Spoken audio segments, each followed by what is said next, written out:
Okay, the three fundamentals that you need to get solid, you need to get right in life, but especially in running, are sleep, diet, nutrition, and also reducing your stress.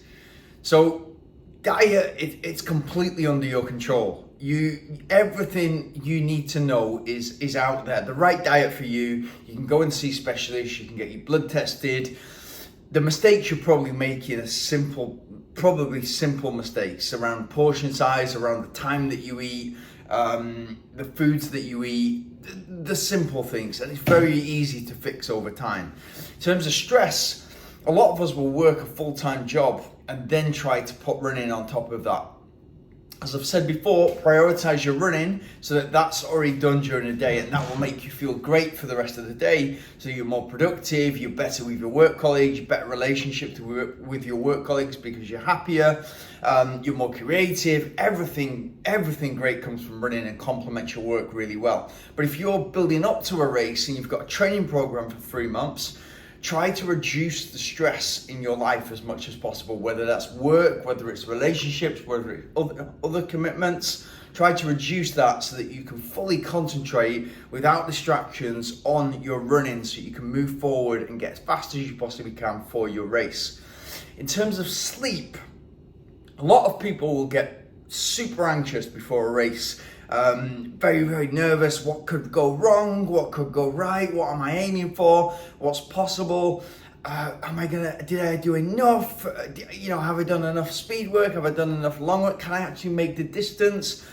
The easiest way to shut off from that is to realize that it's not the sleep the night before. A lot of people think if you don't get a good 8 hours or however many hours that you need, 7, 8, 9 hours before the night before a race, which is not going to happen probably. If you don't get that, then you're not going to have a good race. That's a complete myth. It's all about the accumulated sleep that you've had, the accumulated rest that you've had in the week leading up to the race.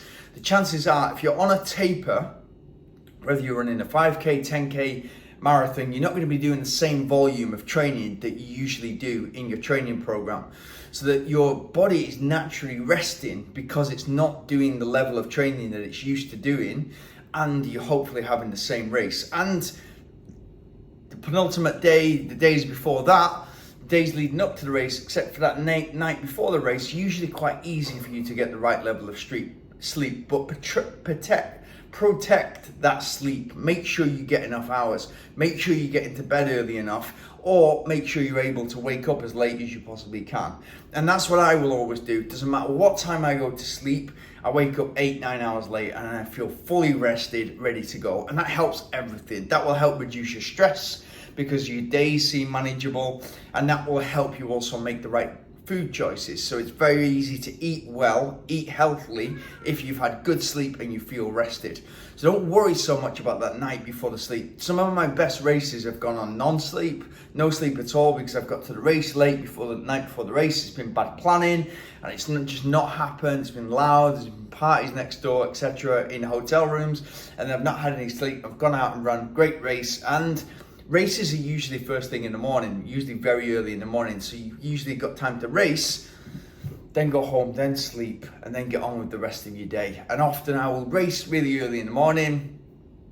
I'll be absolutely shattered afterwards, like you should be. Then I'll go home, sleep, and then maybe go out on the bike in the afternoon, go out for a walk in the afternoon. And so you got blood pumping around the body, pumping to the muscles and recovering straight off the bat as soon as you finish that race. So don't worry about the night before. Don't worry about that, which should reduce your stress anyway. Don't worry if you get 2 hours of sleep, 4 hours, it doesn't matter. If you get full sleep, great, no worries. But don't think that that is critical to you having the right performance. It's absolutely not. So focus on those 3 fundamentals, getting them right. So sleep, don't worry so much. Think about the accumulated sleep before the race, the week before the race. Diet, you've got full control of. There's no excuses.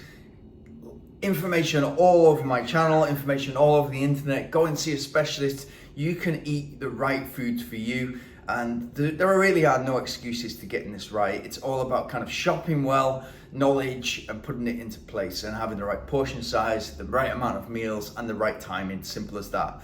Stress, of course, we all lead stressful lives. It's a modern life. A lot of us are in the rat race.